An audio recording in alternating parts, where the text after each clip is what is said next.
है बहुत ही important topic जो यूपी बोर्ड की एग्जाम में अक्सर पूछता है। अगर आप यूपी बोर्ड के नहीं हैं, सीबीएसई बोर्ड के हैं, चाहे जिस बोर्ड के हैं, अगर आप एनसीईआरटी पढ़ते हैं तो इसमें जरूर ही ये रिलेशन पूछता है 4 नंबर में।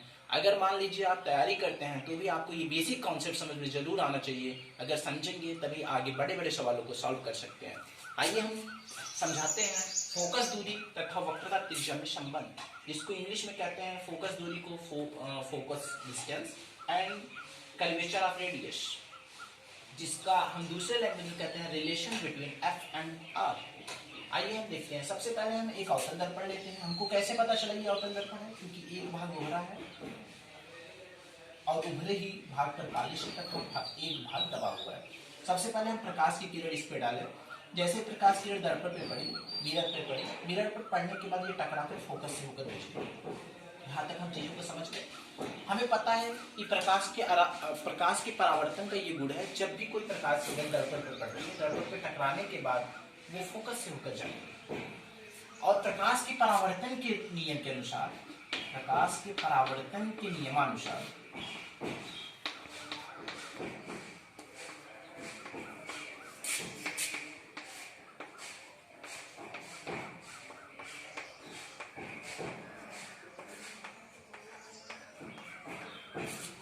हमें पता है प्रकाश के परावर्तन का दूसरा जो नियम है उससे ये है कि आपतन कोण, अगर हम इसको अभिलंब समझें, आपतन कोण तथा परावर्तन कोण दोनों एक दूसरे के बराबर होते हैं। आपतन कोण हो गया एंगल आई बराबर एंगल, हमें दिख रहा है यहाँ पे ये आमने वाली किरण है, आपतित किरण है, ये अभिलंब है, ये हो गया आपतन कोण।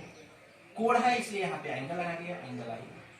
ये परावर्तित हो रही है, अभिलंब है, ये हो गया परावर्तन कोण। प्रकाश के परावर्तन के नियम से आपतन कोण बराबर परावर्तन कोण।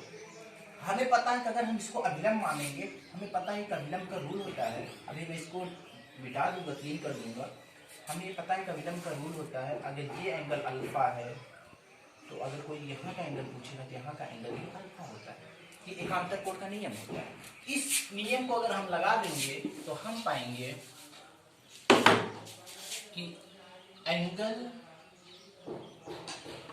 I equal to angle alpha.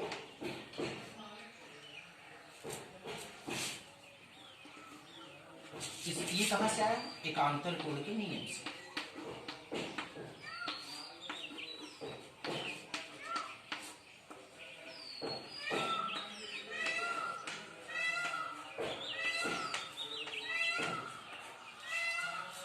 अब हम अगर देख सकते हैं इक्वेशन 1 एंड 2 में हमें पता है यहाँ पे angle I equal to angle R, यहाँ पे angle I equal to angle alpha.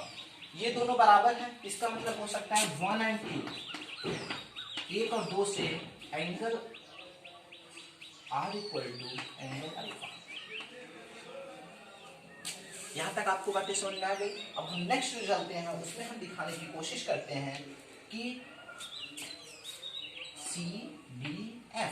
CDF जो समद्विबाहु त्रिभुज है, जिसको इंग्लिश में कहते हैं आइसोसेल्स एंगल, और समद्विबाहु त्रिभुज की एक खास बात होती है, इसके दो कोण भी बराबर होते हैं, दो भुजा भी बराबर होते हैं। अगर किसी क्वेश्चन में दे दिया कि दो कोण बराबर है तो इसका मतलब हमें समझ में आ जाएगा कि इसकी दो भुजाएं भी बराबर है। अब यहाँ पे हम देख रहे हैं आर बराबर है, अल्फा बराबर है, इसका मतलब ये दो कोण बराबर है। अगर दो कोण बराबर है, इससे हमें पता चला कि ये समद्विबाहु त्रिभुज है। अगर दो कोण बराबर है तो इसकी दो भुजाएं भी बराबर होगी। अब हम देखते हैं कौन कौन सी दो भुजा बराबर है। CF एंगल CBF में जो समद्विबाहु है,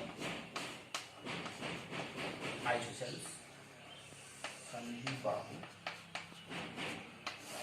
की वजह से CF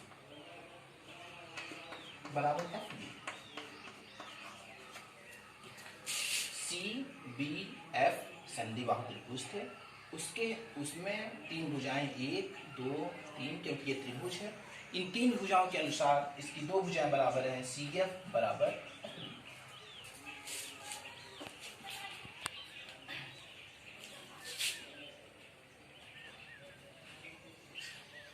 और हमको ये पता है, अगर हम इस चित्र को देखेंगे तो हमें पता है कि जितना CF होता है उतना ही FP होता है।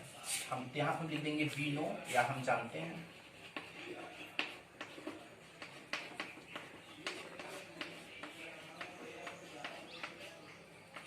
सी एफ बराबर एफ पी। अब कोई पूछे कि सीपी का मान अगर हमें निकालना है तो हम क्या करेंगे, तो हमें पता है सीपी बराबर होता है, सीपी बराबर, देखो यहां से यहां तक सीपी है, अगर हम इतना और इतना जोड़ दें, इतना प्लस इतना, तो हमें सीपी मिल जाएगा, हो जाएगा C F plus F P.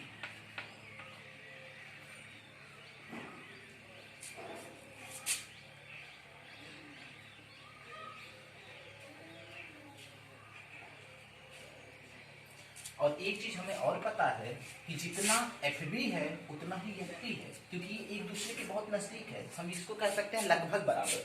तो हो गया FP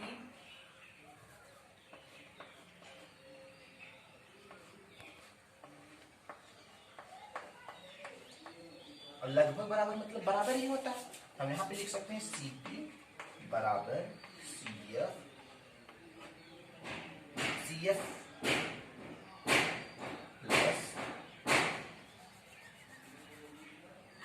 FP, क्योंकि CF बराबर FP है प्लस FP।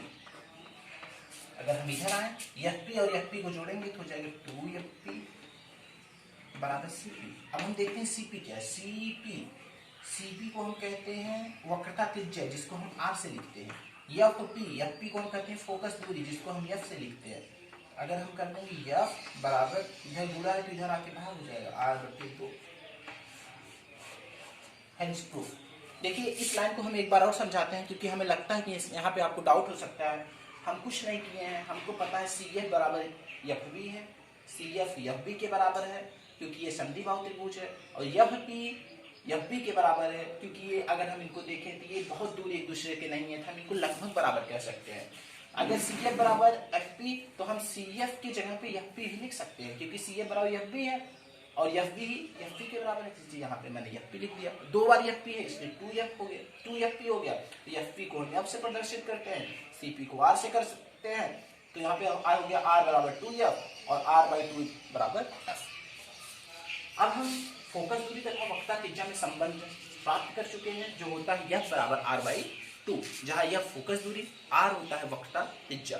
ये हम अवतल दर्पण के लिए समझा है, उत्तल दर्पण के लिए भी सेम प्रोसीजर है, लेकिन दर्पण अगर बदलेगा तो चित्र भी बदलेगा, लेकिन प्रोसीजर सेम रहेगा। ये बहुत इंपॉर्टेंट है, जो चीजें आपको ना समझ में आए वीडियो पॉज करें।